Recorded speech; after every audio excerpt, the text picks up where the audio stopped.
Live nation 7 को और सदाब भाई आपको तहे दिल से शुक्रिया कि आपने मेरा मुद्दा उठाया। आज अखबार में एक न्यूज़ आया कि बिहार में निर्वाचन आयोग, इलेक्शन कमीशन ने ऑब्जेक्शन किया है कि शिक्षक नियोजन की प्रक्रिया नहीं हो सकती जब तक चुनाव की प्रक्रिया जारी रहेगी। मैं चुनाव आयोग से सहमत हूं, मैं सहमत हूं चुनाव आयोग से, कभी असहमत नहीं हो सकता। चुनाव आयोग से हमारा कोई गिला शिकवा नहीं है, कोई शिकायत नहीं है। लेकिन जिस माननीय शिक्षा मंत्री जी के खिलाफ मैं पिछले 2 महीने से आवाज उठा रहा हूं कि वो झूठ इंसान है, वो झूठ पे झूठ बोलते हैं। ये संवैधानिक पद पे रह के असंवैधानिक काम करने का जो इनका लालसा है, ये बिल्कुल खतरनाक है। ये खतरनाक मंसूबा है इनका। एक पवित्र पद पर रहकर अपवित्र काम करते हैं ये मैं 2 महीना से चिल्ला चिल्ला कर कह रहा हूँ। चाहे मामला स्टेट का हो, स्टेट 2019 का हो, या मामला 94,000 शिक्षक नियोजन प्रक्रिया का है, सब जगह इनका झूठ है। और ये झूठ का भंडाफोड़ हर जगह हुआ है, झूठ का भंडाफोड़। ये 94,000 वालों में क्या कहते थे? 94,000 वाले में कहते थे कि सारे शिक्षक 15 अगस्त के दिन अपने विद्यालय में झंडा फहराएंगे। क्या हुआ? फहरा दिया। गलत। शिक्षा मंत्री का गलत बयान। संवैधानिक पद पर रह के और इस तरह के असंवैधानिक बातें करने वाले को कतई भी पद पर रहने का अधिकार नहीं है। और मैं सभी 94,000 शिक्षक अभ्यर्थियों से नम्र निवेदन करता हूं कि मेरे भाइयों, विरोध करो, इसका विरोध होना चाहिए, इसका विरोध होना चाहिए। किसी के साथ दगाबाजी करने का अधिकार किसी को नहीं है। राजनीति गंदी नहीं होती। जिस नीति से राज्य का निर्धारण होता है वो राजनीति कहलाता है, और राजनीति कभी गंदा नहीं हो सकता। जिस नीति से किसी राज्य का संचालन होता है, गरीब गुरबे का भला होता है, क्या वो नीति इतनी गंदी हो जाएगी? इतनी गंदी हो जाएगी जिसे शर्म करना पड़े। शर्म आनी चाहिए ऐसे शिक्षा मंत्री के इस गलत बयान पर। फिर उन्होंने कहा कि अक्टूबर के माह तक, दिवाली के पहले सब इतना मिठाई खाएंगे, इतना मिठाई खाएंगे कि फिर उनको मिठाई खाने की जरूरत नहीं पड़ जाएगी। बिल्कुल गलत। यह भी गलत साबित हुआ, यह भी गलत साबित हुआ। पुरजोर विरोध करता हूं मैं। और मैं सभी 94,000 शिक्षक अभ्यर्थियों से नम्र निवेदन है कि खोल दो मुंह और कफन बांध के उतर जा मेरे साथियों। अगर दब के रहोगे नहीं मिलेगा इंसाफ। ये हक मारने को बनी है ये धरती। और ये जो सियासतदान है जो बैठे हुए उच्च पदों पर, संवैधानिक पद पे बैठ के असंवैधानिक काम कर रहे हैं, इसको कतई भी बर्दाश्त नहीं किया जाना चाहिए, कतई भी बर्दाश्त नहीं किया जाना चाहिए। यहां तक कि अधिकारियों का भी बयान है मेरे पास। अधिकारी लोग अक्सर कहा करते थे कि ये जो हमारा ऑनगोइंग प्रोसेस है वो कभी भी बाधित नहीं हो सकता इलेक्शन से। Election is the different points and my process is the different point. ये बयान है। इनको शर्म ही नहीं आता, एक रत्तीभर शर्म नहीं है इन लोगों को कि अपने बोले हुए बयान से ही पलटते कैसे हैं। क्या किसी के बाप की औकात है यहां पे? ये राज्य किसका है? किसी व्यक्तिगत है क्या? ये प्राइवेट लिमिटेड कंपनी है। ये राज्य को चलाना होगा संविधान के मुताबिक। अगर संवैधानिक पद पर रहकर अगर कोई ये सोच रहा है कि मैं इसे प्राइवेट लिमिटेड कंपनी की तरह चलाऊंगा, तो एक गलत फहमी पाल के रखा है। किसी की बाप की औकात नहीं है जो अपने नियम और कानून से चलेगा। ये देश बाबा साहब अम्बेडकर के संविधान से चलेगा और बापू के विचार से चलेगा। कोई अपने विचार से चलाने की कोशिश करेगा और हम लोग बर्दाश्त करने वाले हैं इसको? बिल्कुल गलत, बिल्कुल गलत। 94,000 शिक्षकों की जो नियोजन की प्रक्रिया थी, उसके साथ शिक्षा मंत्री ने गद्दारी की है, गलत काम किया है, गलत बयान दिया है। उनको पद पर रहने का मतलब नहीं है, औचित्य नहीं है। नैतिक जिम्मेदारी के आधार उनको इस्तीफा दे देना चाहिए अपने पद से। माननीय मुख्यमंत्री जी से मेरा नम्र निवेदन है, आप इतने पाक साफ इंसान हैं, इतना सुंदर चेहरा है आपका, लोगों के अपने में भरोसा है आपका, और बताइए ऐसे इंसान को रखते हैं आप, ऐसे इंसान को रखते हैं आप अपने साथ जो आपके छवि धूमिल कर रही है। ये झूठ पे झूठ बोलते हैं और झूठ पे झूठ बोल करके इस गद्दी पर बैठे हुए हैं, आपको धूमिल कर रहे हैं, आप इन्हें बर्दाश्त कर रहे हैं। अरे इनकी कोई क्रेडिबिलिटी है क्या आपको मुख्यमंत्री बनने? मुख्यमंत्री महोदय जी, शिक्षा मंत्री की कोई योगदान है क्या आपके मुख्यमंत्री बनाने में? कोई योगदान नहीं है। ये आपको बर्बाद कर रहे हैं, आपके छवि को बर्बाद कर रहे हैं, आपके चेहरा को बर्बाद कर रहे हैं। मुख्यमंत्री महोदय, बर्खास्त करिए ऐसे मंत्री को, एक्शन लीजिए। स्टेट 2019 का मुद्दा के साथ भी इन्होंने वही किया, इन्होंने वही किया। अरे विज्ञापन निकाला था, 2019 का विज्ञापन था, और विज्ञापन में चयन की प्रक्रिया लिखी हुई थी। उस शर्तों के आधार पर मैंने फॉर्म भरा था, उस शर्तों के आधार पर आपने फॉर्म भराया था।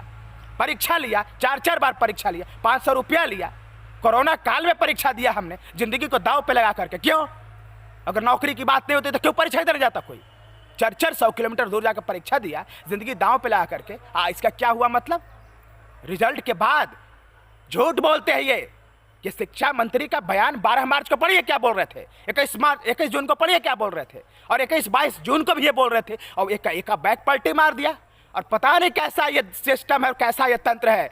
मैं माननीय उच्च न्यायालय से हाथ जोड़ करके नम्र निवेदन करता हूं कि माननीय शिक्षा मंत्री का जो बयान है उस पर अमल किया जाए। महोदय, ये गलत काम कर रहे हैं, ये असंवैधानिक काम कर रहे हैं, ये संवैधानिक पद पे रह के ये असंवैधानिक पद का काम कर रहे हैं और इनकी मान और मर्यादा को खराब कर रहे हैं। ये लोगों में नफरत की भावना पैदा होगी सरकार के प्रति अगर ऐसा सरकार का रवैया रहेगा तो। ऐसे कहीं राज्य चलता है? ये समझ रहे हैं ना कि प्राइवेट लिमिटेड कंपनी है, प्राइवेट लिमिटेड कंपनी नहीं है महोदय। गलतफहमी है, आप गलतफहमी को दूर करिए। ये देश है, ये राज्य है, ये शहीदों की शहादत से बनी हुई ये देश है। किसी की औकात नहीं जो अपनी कानून चला दे, और हम बर्दाश्त कर लेंगे क्या? बर्दाश्त कर लेंगे? 94,000 शिक्षकों से मेरा नम्र निवेदन है, अभ्यर्थियों से, कि मेरे भाइयों ये गलत कर रहे हैं, इसके ऊपर मुखर होकर अपने विचार को रखिए। कोई बोल देगा आप समझ लोगे? क्या आपके पास दिमाग नहीं है सोचने के लिए?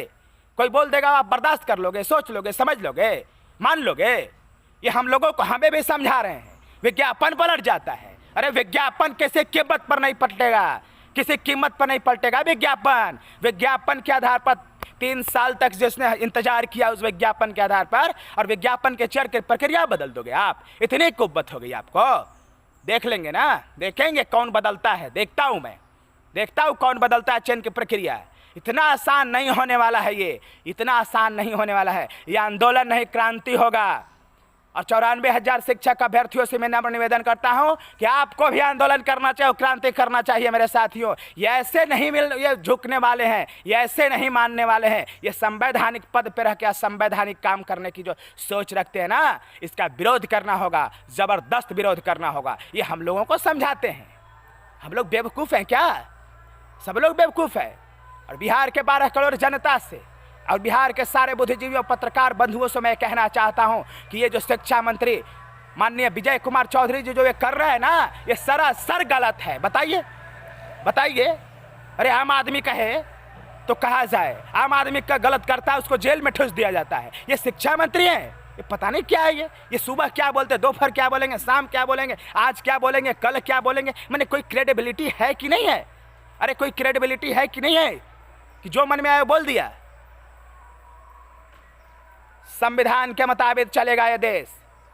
किसी की औकात नहीं है जो अपना संविधान चला दे। अपना संविधान बनाएंगे आप, अपने संविधान से चलेगा। मुंह से बोला हुआ शब्द एक बयान होता है। संवैधानिक पद पर रह करके जो बयान दिए जाते हैं उस बयान का कुछ मतलब और अर्थ होता है। आप उस बयान से पलट जाते हैं। अरे वीडियो है, प्रेस कॉन्फ्रेंस है, बताइए स्टेट 2019 का, बताइए वीडियो था शिक्षा मंत्री जी का, पलट गए वीडियो से। 4 बार बयान दिया, पलट गया उन्होंने। एक बैग बोल दिया कि ये सब लोग जाएंगे। अरे कैसे भी आएंगे? चटनी है, कहा कि जाएंगे? चटनी है, सब लोग जाएंगे तो परीक्षा क्या कर लिया था? क्यों लिया था परीक्षा? परीक्षा लिए हो, परीक्षा के शर्तों को मानना होगा। किसी की औकात नहीं है जो बदल देगा। परीक्षा के शर्त को नहीं मानेंगे। इधर जो मन सो बोल दे रहे हैं।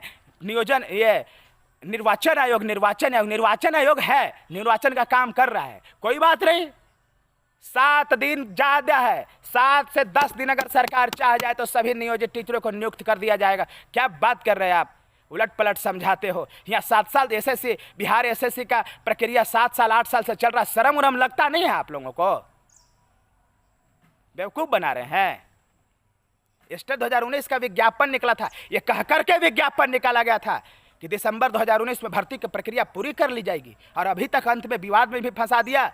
और छठा चरण, अरे छठा चरण 7वां चरण से कोई लेना देना नहीं था। स्टेट 2019 का कोई लेना देना नहीं 7वां चरण से। जबरदस्ती 7वां चरण, अब ना छठा चरण खत्म होगा ना 7वां चरण शुरू होगा, और यही आप चाहते हैं। लेकिन कोई बात नहीं, आप चिंता मत करिए, चिंता मत करिए। पहली बार सड़क पे ऐसे लोग आंदोलन करेंगे माननीय शिक्षा मंत्री जी, जो कानून की समझ आपसे ज़्यादा रखते हैं, संविधान की समझ आपसे ज़्यादा रखते हैं, कार्यपालिका की समझ आपसे ज़्यादा रखते हैं। गलतफहमी में न रहिए आप, और हम लोग समझ लेंगे, आप चिंता मत करिए। और सभी पत्रकार बंधुओं से मेरा नम्र निवेदन है, इस मामला को उठाया जाए, गंभीरता से उठाया जाए।